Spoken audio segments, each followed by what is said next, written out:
Welcome to the Money Marketing Podcast. Today's episode is part of a special series with our sister publication, Mortgage Strategy, and is in association with Royal London. Royal London would like to get advisors and their clients thinking about the benefits of having wellbeing support services as part of a protection plan. Do listen out for all episodes in the series.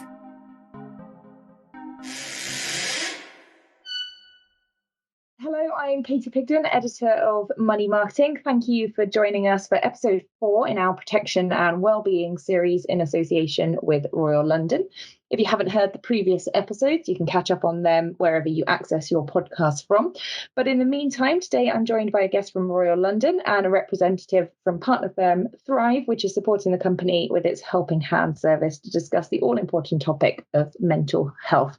Christina, can we start with you as a brief introduction, please? Yes, hello. So I'm Christina Rigby. I'm a product owner in Royal London, and it's my remit is to deliver products and services that help develop deeper relationships with our customers. And as part of that, I have led the development of our new Helping Hand proposition from ideation right through to delivery. Excellent, thank you. And Simon? Of course, yeah. Thank you for having me on. My name is Simon J. I'm the Chief Commercial Officer at Thrive Therapeutic Software. I was the first employee around 6 years ago now, but we're a social impact company whose mission is to improve the lives of millions of people around the world with their mental health. Excellent. Well, thank you very much. Christina, as I mentioned before, people can catch up on previous episodes if they haven't heard them already. But for anyone just joining today, could you give us a little brief synopsis of what Helping Hand is and why Royal London is working on that at the moment? Sure. So we've had Helping Hand as part of our protection for quite a while, but it was a helping hand to recover, from some sort of life shock, like a bereavement or a cancer diagnosis. And in light of the pandemic and in light of the fact that everyone is now more conscious of the need to try and keep healthy and nip things in the bud, what we've developed is a wellbeing ecosystem that we can offer our protection customers that buy products through an advisor access to this wellbeing ecosystem, which is now really a helping hand to stay healthy. And in there is an assessment that kind of gives you an understanding of where your health's at. And that leads on to a really quite personalized, detailed report and signposting onto our other partners like Thrive. If mental health is one of the things that come out through your assessment as an area that you need to focus on. It's all very simple and easy to access. And the signposting that is one of the top things that we've paid a lot of attention to help people navigate through that sort of healthcare space. Thank you. And Simon, could you tell us a little bit more about Thrive? Of course, yeah. As I mentioned, we're a social impact company, so founded in 2012 by a consultant psychiatrist and a consultant clinical psychologist, both of whom UK trained 20, 25 years in practice themselves. But the idea was born around how we can prevent conditions from appearing in the first place. How can we stop people from experiencing poor mental health? And if they are, how can we detect it very early? How can we stop people from becoming too severe? So having founded hospitals and been managing hospitals for many years, the two clinicians that we had started the company to build an application because it's scalable, technology is scalable. And in 2016, we released the app as the first app in this space. Thrive is now the only NHS-approved app that is dealing with the prevention and the early detection of common mental health conditions. I think that's a big thing for us, is around regulation, clinical safety, security, research, those sorts of things, which we're very proud of. So Thrive now supports what's available to 3.9 million people around the world. We have some partnerships we're very proud of, like the one with Royal London, and we're hoping to support many people through this partnership and others. Excellent, thank you. Christina, obviously the pandemic that we've all been through, that's made mental health more of a talking point probably than ever before, hasn't it? We've all sort of, encountered these lockdowns, people have lost loved ones. There's more sort of reason that we're thinking and these conversations need to be had, really. Sometimes it's been quite a difficult one for people to talk about if they are suffering with poor mental health. Why is this so important to Royal London, this particular aspect of it? Absolutely, Katey. I think all the things that you've just said there, mental health has become a bigger issue as a result of the pandemic, and there was a there was a need to do something about that. I think it is still one of these areas which people still do find very difficult to talk about and to sort of like admit that there might be something that they need some help with, and they might not want to actually go to a GP to talk about it, or might not feel comfortable about sort of saying it to other members of their family. So it was really important that we could give them some kind of support through technology, and that they were confident that the support that they were given was really credible. So Royal London, obviously, we're a financial services company. We don't we're not experts in mental health, but what we can do is a lot of really good, strong due diligence to find a partner with the right kind of medical credentials, with the right sort of validation, who were also strong on a technical perspective, and who we could check out that would look after our customers' data in a really good way. So that's what we can bring to the party here. And when we were creating this ecosystem, we went looking for partners who were really strong in these areas that we could recommend onto our customers, that we knew they had the medical trials and evidence to back up that they did what they said they could do. So that was why it was that's what we bring to the party. But you're right, Katey, in terms of the pandemic, making people more aware of their mental health than ever before.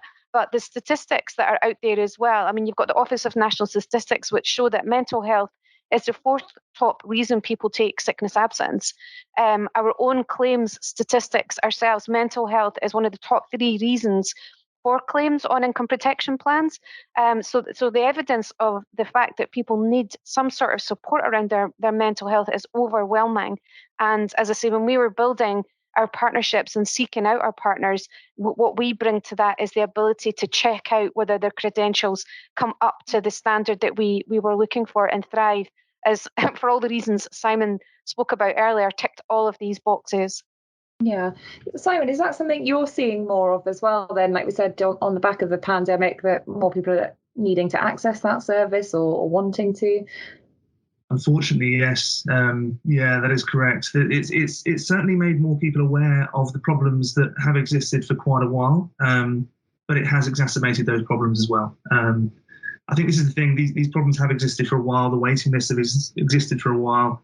I can talk from experience personally. I'm not clinically trained, but I've been through my own experience of depression quite severely about 12 years ago. And I'm a classic case of someone who didn't seek help until right at the last minute, when it probably got too late. And this is what we're trying to stop, is how can we give people the powers to, give people the tools to empower themselves to seek help early and recognize how they can help themselves as well. Yeah. So it's something that we are commonly seeing. Yeah. It's great that we're able to help, but I think there's still a lot more work that needs to be done. But it's credit to people like Royal London who are doing this and making these services available to so many more people, because without it, people wouldn't have access to these services. And that's where we're not able to then help people. Is that part of the thing, that sometimes it's difficult for people to individually recognise that they might be suffering? We sort of have a tendency to either sort of think, oh, maybe I don't have it as bad as somebody else, or I don't know, or, haven't gone to a doctor, so I haven't been diagnosed as this, or whatever it may be. That's it. I believe so. I mean, I cannot speak for everyone, but I think if we look at physical health, if we have a problem with our knee, we're all very open with each other. I've hurt my knee, I can't come out today, whatever it might be. Mental health becomes a lot more complex. There's also the stigma attached to it. And it's very hard for people to, first of all, admit when they may be feeling a certain way sometimes. It shouldn't be, and we'd love to help change that. That's part of the work we're doing. But for some people, it can be hard to talk about it. But when they do, it's a case of, well, what can I do about it? What are the triggers? Where do I go? How do I get help? What does that help look like? It's all these unknowns that people have that we're trying to make a lot simpler. Yeah, I think sometimes as well, because people around you, it's not something you can see. Like, say, if you hurt your knee, potentially there's a physical thing that someone can see and they can talk about. Years ago, I remember my dad saying to me that he suffered really quite badly with depression when he was younger, and his dad had said something along the lines of, just have a wash and a shave and sort yourself out and you'll be fine, and it's that thing of people not quite grasping it, which thankfully we've moved on a lot from there now, and there is that support available, and people are hopefully getting more willing to have those conversations, but it can still be quite difficult for people. So Christina, sort of obviously sometimes this can impact physical health as well, I guess, if we're sort of, suppressing some of those things with mental health. And has there been a bit of an issue with people being concerned to go for some of these protection products in the past because they don't know how they're going to be assessed or viewed if they do admit to having a mental health problem? So I think in terms of people going for protection, I think you're right. I think a lot of people have the preconception that if they've had some sort of mental health condition, that they won't get covered.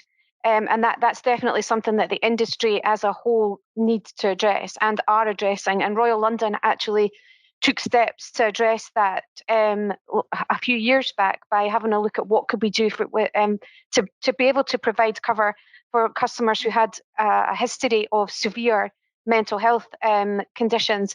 And we've taken a lot of strides in that direction. We've worked with protection specialist advice companies who specialize in that area to work out how can we get people protection who have had this type of history. And this adding these services onto Helping Hand was a kind of an evolution from that. So if we can get these people protection, that's a step in the right direction. But what can we do to help reduce the impact or the chances of them having another episode? So it was all about get them covered, but also get them help and support to prevent this situation sort of happening again. It was also, we went down this route as well because it was also in response to, we have offered that Helping Hand to stay, to recover for quite a while, but that service is amazing, but it involves talking to somebody. It involves actually picking up the phone and having a conversation with a nurse who's more than qualified to talk to you about that kind of thing. But what we discovered through kind of looking at our data and things is not everybody wants to talk.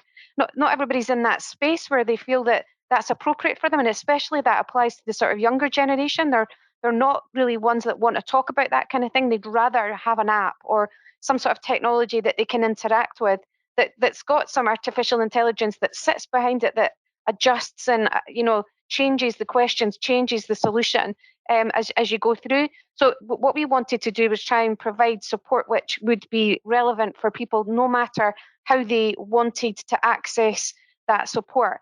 And that's, again, where Thrive provided that digital support, as well as we have Red Arc, our partners, who provide more kind of like long-going empathy and care. And that's really for customers probably who are more in the long-term chronic condition space or who are carers.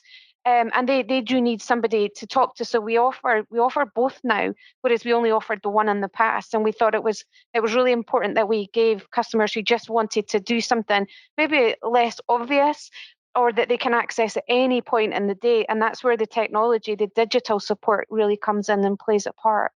Yeah, and technology is obviously advancing more than we can usually ever imagine or sort of envisage what's going to happen down the line. And so where we all sort of have a little computer in our pocket with our phones and things like that, Simon, could you tell us a little bit more about the technology and how people access that, or maybe some of the questions or things that you're trying to find out from people so they can carry on in the process?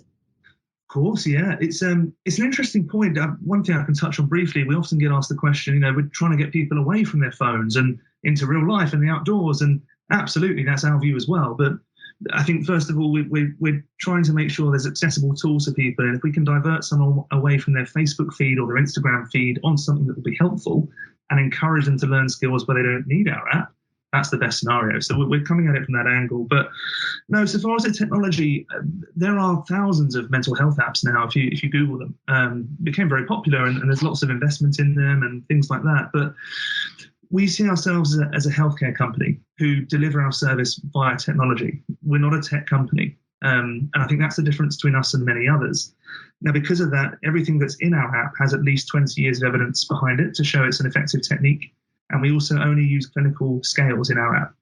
There's one called the PHQ-9 and the GAD-7, which if any one of us went to our local GP, it's the exact same screening tool you'll be given if you say you feel a bit stressed or anxious. So by having that in our app, when we detect low mood at a user at 2 o'clock in the morning, we can ask them those questions that the GP would ask and see if we can pass that user through to a service that's more relevant.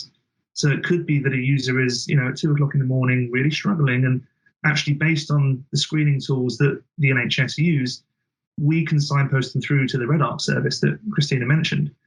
And that's the whole point. I think navigating the healthcare ecosystem is so complex, even when even as a person that doesn't really need to access any service. But if you're experiencing a mental health concern, trying to navigate where to go is very difficult. And if we can facilitate that through technology to make it very easy for anyone who accesses it, that's the goal. The accessibility piece is huge. And I think that's something that was very clear with Royal London, was all around the impact they were trying to have here. It's not about putting just a few services together for people. It's about how they can all link together, work together, and actually show an impact for the end user of the service. It's really interesting for us to look to move from reactivity, from what I've known as with insurers, to such proactivity in trying to help people. I don't know if that answered it, but I've sort of went on a tangent there. No, definitely. No. Thank you. Interesting that you sort of touched on social media. It can be very beneficial for people and they can access certain things there, but also it can be quite damaging where you're either comparing yourself to someone or you're seeing things, and it can get us thinking a little bit more about that. But I think that accessibility message is obviously very important as well. Mental health isn't a 9-to-5 thing where you can just sort of phone in those working hours or whatever it may be. You may need that help or support or know roughly where to go at 2-3 in the morning, whatever it is, those things that could be keeping you up at night. Christina, could you tell us a little bit more about how advisors can obviously help with this? They will also probably say, we're not mental health experts, we don't really know. How does it work in terms of people getting the policy and advisors sort of encouraging clients to use it? So we've had a lot of really good positive feedback from our sales team already in terms of how this is landing with advisors in the market, and they are using it very much to help customers to see the benefit of having protection. Now, if you think about protection is about financial resilience. It's about having a buffer in place if something should go wrong, if you need to be off sick for a long time, which is, most people at some point might be off sick for a few weeks. And if you don't have a good sort of sick pay with your employer, then you can get into quite difficulties quite quickly. So that's the type of thing. At the end of the day, protection is there to provide a financial buffer. But a lot of people won't need that buffer for a very long time, but they're paying that premium every single month and kind of thinking, well, what is it I'm getting out of this? Why am I paying this? My gas bills are going up, this, that, the next thing. But at the end of the day, we wanted to make protection feel about more than just that financial buffer.